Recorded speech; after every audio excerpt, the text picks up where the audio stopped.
नमस्कार दर्शकों, आवाज इंडिया में आप सभी का स्वागत है। महाराष्ट्र में विधानसभा चुनाव से पहले विपक्षी गठबंधन एमबीए की बैठक चल रही है। बैठक को लेकर सत्ता पर काबिज महायुति की सहयोगी बीजेपी के नेता नीतीश राणे ने अपने अंदाज में उद्धव ठाकरे पर सीएम पद को लेकर टिप्पणी करते हुए निशाना साधा और संजय राउत द्वारा लगाए हुए आरोपों का जवाब भी दिया। महाविकास आघाडीमध्ये मुख्यमंत्री पदावर काँग्रेसने दावा केलेला आहे आणि त्यावर बोलत असताना संजय राजाराम राऊत याला अचानक लोकसभेमध्ये काँग्रेसला 2च जास्त मिळाले,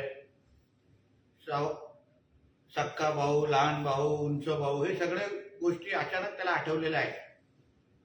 पण मुळामध्ये महाविकास आघाडीमध्ये उबाटा हे सावत्र भाऊची भूमिका निभावत आहेत, ना घर का ना घाट का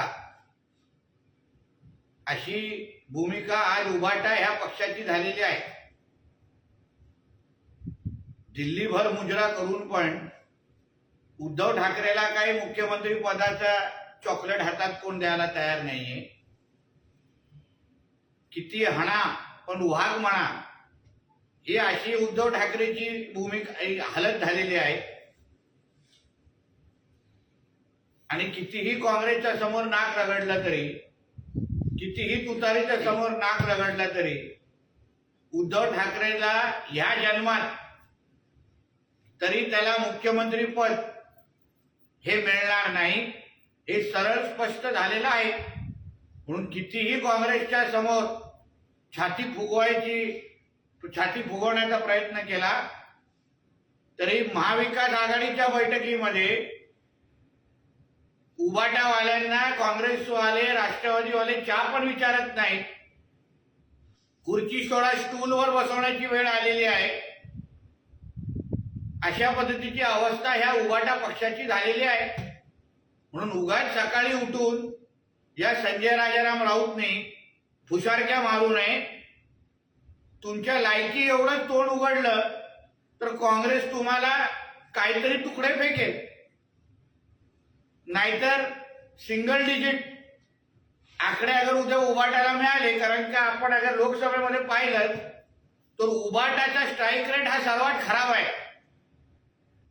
एवढे जास्त सीट लढून पण त्यांचे स्ट्राईक रेट वाढू शकलं नाही, तर ते कुठल्या तोंडाने एवढे विधानसभेची सीट मागतायत हे या वेळेंच्या जत्राच्याच लोकांना कळेल।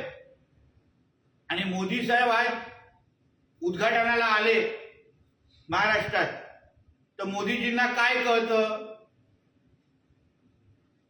मोदीजी आल्यावर उद्योग गुजरातला जातात। पहिलं तू तुझ्या मालकीन आणि मालकाला सांग, दिवस रात्र जे गुजरात्यांच्या लग्नामध्ये हजेरी लावत बसतात, ताटं उचलत बसतात, नाचत बसतात नाच्यासारखे, तेव्हा तुझ्या मालकाला, मालकिनीला गुजराती फार आवडतात।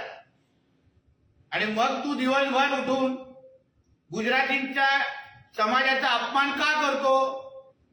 तुला खटकत आहे का की तुझी मालकीन आणि तुझा मालक हे तुला गुजरात्यांच्या घरी घेऊन जात नाही, त्यांच्या इथे समोर बसवत नाही, तुला खटकत आहे का? मग यात तुला तुझ्या मालकीन आणि मालकाची भूमिकाच्या गुजरातीवांचं प्रेम आवडत नाही आणि म्हणूनच तू आता त्यांच्या विरोधात भूमिका घ्यायला सुरू केलेल्या आहे। धन्यवाद। तिसरी आघाडी ही केवळ सत्ताधाऱ्यांच्या फायद्यासाठी असते, कारण ती विरोधकांची मत पडते, असं संजय राऊतांचं म्हणणं आहे। म्हणजे बच्चू कडू असतील, छत्रपती संभाजीराजे असतील, हे जे तिसरी आघाडी करणारे हे जे पक्ष आहेत ते काय लहान मुलं नाही आहेत। त्यांच्या मागे पण जनाधार आहे, त्यांच्या मानणारा एक वर्ग आहे। म्हणजे त्यांना कमी लेखून तू स्वतःची कॉलर टाईट करण्याचा प्रयत्न करतोयस का? प्रत्येक आपल्या आपल्या ताकदीनुसार राजकीय निर्णय घेतो। तुझ्यासारखा काँग्रेसच्या मागे नाक रगडत जाण्याची भूमिका त्यांची नाहीये। जम्मू काश्मीरला मोदींनी पूर्ण राज्याचा दर्जा देण्याची मागणी केली आहे. मग आमचा जो भाग गुजरातला राहिला आहे तोही परत द्या असं संजय राऊत मागणी करतात. म्हणून गुजरातच्या बद्दल बोलण्या अगोदर पहिला आपल्या मालकींची परवानगी घे. त्यांना विचार की गुजरातींबद्दल मी बोलू का, नाहीतर असलेला सामन्याचा पगार पण तुझा बंद व्हायचा. कारण का तुझी मालकीन आणि तुझा मालक हा दिवस रात्र गुजरातींच्या लग्नामध्ये तिथे पडलेले असतात. म्हणून पहिली त्यांची परवानगी घेतली आहेस का गुजराती समाजाबद्दल बोलण्याची, आणि मग थोबाड उघड. सर, भाजपा दंगे भड़काने का काम कर रहा है, ऐसा संजय राउत बोले. अभी ये मालूमात इंफॉर्मेशन संजय राजाराम राउत के पास कैसे आई, वो उन्होंने पुलिस के पास खबर देनी चाहिए. वो एक सांसद है.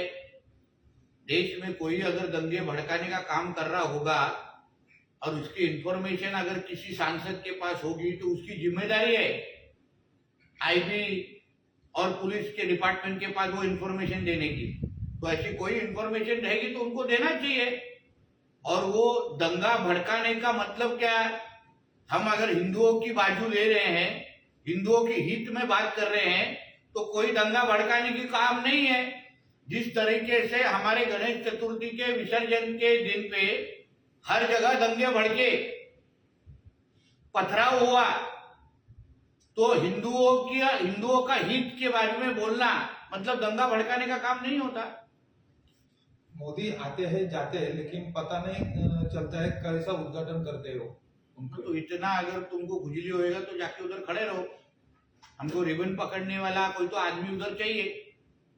क्योंकि मोदी जी को देश की जनता ने तीसरी बार चुन के दिया है. मोदी जी का अनुभव ये तेरे उद्धव जी के मिला के भी बहुत ज्यादा है.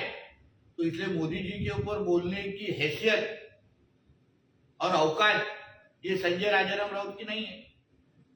वो ऐसे भी बोल रहे हैं मुख्यमंत्री बदलापुर मामले में आपटे और कोतवाल को बचाने का काम कर रहे हैं. जिस तरीके से दिशा सालन और सुशांत सिंह के मैटर में तेरा उद्धव ठाकरे आदित्य ठाकरे को बचाने की कोशिश करे, उस तरीके बचाने की कोशिश कर रहे हैं क्या? तो सवाल का जवाब संजय राउत ने देना चाहिए. वीडियो जर्नलिस्ट शिवाजी काले के साथ अंजनी कुमार मिश्रा की रिपोर्ट.